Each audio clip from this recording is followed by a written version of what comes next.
Dulu kita mengenal mantan ini sebagai orang yang sederhana, ya. Tapi sekarang setelah sukses, pokoknya isi postingannya setiap hari cuman memamerkan kekayaannya. Bismillahirrahmanirrahim. Assalamualaikum warahmatullahi wabarakatuh. Bapak-bapak, ibu-ibu, mas-mas, mbak-mbak, khususnya adik-adikku sekalian yang dirahmati Allah dimanapun Anda berada. Kembali di IIP Channel bersama saya, IIP Wijayanto. Kali ini kita akan membahas tema 3 ciri-ciri mantan akan segera jatuh miskin. Jadi ketika mantan mengkhianati kita, ya, terlepas kita mendoakan dia, mengutuk dia untuk jatuh miskin, bangkrut, dan seterusnya, sebenarnya ada 3 ciri-ciri ketika tanpa kita doakan pun, tanpa kita mengutuk dia pun, mantan akan jatuh miskin dengan sendirinya. Cirinya yang pertama, kesombongan.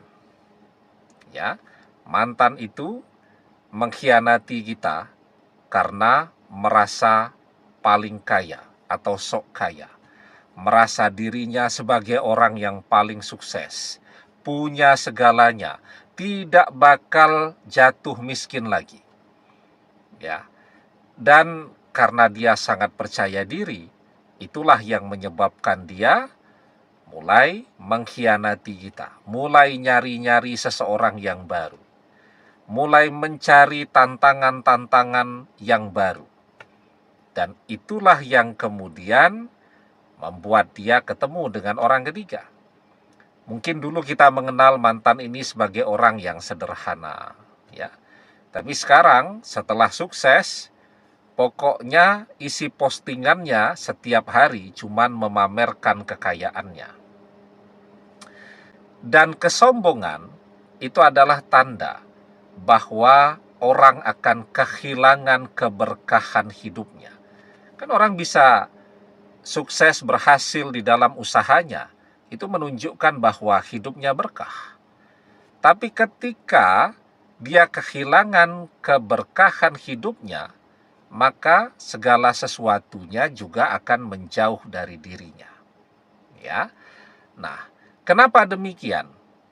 Karena Allah tidak menyukai orang-orang yang sombong dan suka pamer. Innallaha la yuhibbu kulla mukhtalin fakhur. Sesungguhnya Allah tidak menyukai orang-orang yang sombong lagi membanggakan dirinya. Itu sebabnya yang pertama. Jadi ketika orang sudah sombong, maka kehancuran sudah menunggu di depan matanya. Itu kenapa kita harus selalu tawadu. Ya. Yang kedua, mantan mengkhianati. Nah, misal nih suami istri ini, ya. Suaminya mengkhianati. Kemudian apa yang dia lakukan di dalam pengkhianatannya itu? Misal pacaran, ya, dengan orang ketiga. Lah, ya namanya orang yang sudah pernah menikah kan, pacarannya beda dengan anak muda, ya, paling bonceng-boncengan, ya, nyentuhnya paling pegangan tangan, walaupun itu juga sudah berdosa tuh, sudah takrob zina.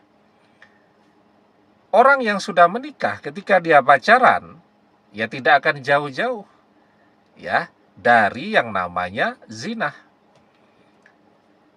Takrob zina saja, itu dosanya sudah luar biasa besarnya. Apalagi dosa zina. Wala takrobu zina innahu kana fahisah wa sa'a sabila. Dan janganlah kalian mendekati zina, karena zina itu adalah perbuatan yang keji dan jalan yang buruk. Nah, dosa dari zina ini yang orang tidak pernah menyadarinya, yang akan membuat rezeki menjadi sulit. Karena dosa, apalagi sebesar dosa zina, itu akan menghalangi rezeki seseorang. Coba deh tanya kepada orang-orang yang berzina. Apa yang dia rasakan setelah dia berzina? Rezekinya jadi makin sedikit. Tambah sulit mencari rezeki, mencari nafkah, dan seterusnya. Karena dosa itu akan menghalangi rezeki. Innal abda la yuhramu rizqa bizambi yusibuhu. Sesungguhnya seorang hamba akan terhalang dari rezekinya karena dosa-dosanya. Bersama orang ketiga atau selingkuhannya, duit keluar terus kan. Namanya orang berselingkuh. Kalau terang-terangan namanya sudah bukan berselingkuh kan. Nah, mau ketemuan harus keluar kota yang orang tidak mengenal.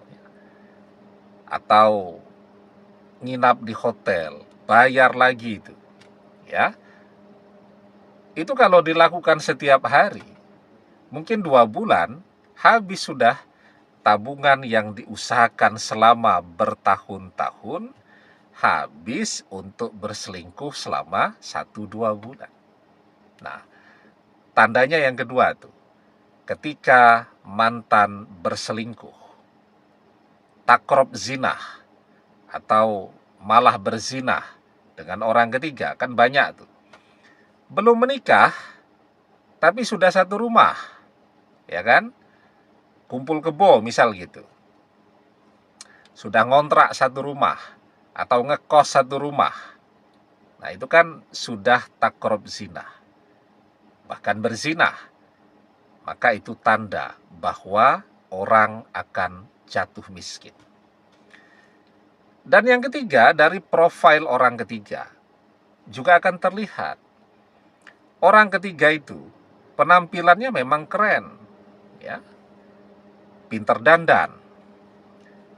Mantan tidak pernah menyadari untuk mencapai penampilan yang sekeren itu butuh biaya dan modal yang besar. Tidak bisa orang tiba-tiba langsung jadi kelihatan keren begitu. Apalagi zaman sekarang kan, persaingannya itu bukan kecantikan atau ketampanan yang natural, tapi semuanya hasil dempul. Ya, jadi seperti mobil tuh kalau ada gores kan didempul. Nah, manusia juga sekarang begitu. Didempul dengan bedak, dengan make up, dan seterusnya. Belum lagi untuk ke salon setiap minggu. Belum untuk beli baju yang bagus, ya, tas yang mahal, parfum yang wangi, dan seterusnya. Nah, untuk mencapai penampilan yang keren itu butuh biaya besar, high cost, ya. Apa yang akan terjadi pada mantan? Besar pasak daripada tiang, kata orang-orang dulu. Besar pengeluaran daripada pendapatan. Ujung-ujungnya tabungan habis. Orang ketiga tidak mau lagi dengan mantan. Nah, jadi itu 3 tanda ketika mantan akan segera jatuh miskin. Karena kesombongannya, yang kedua karena takrab zinah, dan yang ketiga karena orang ketiga yang bersamanya punya penampilan yang luar biasa kerennya. Demikian, semoga bermanfaat.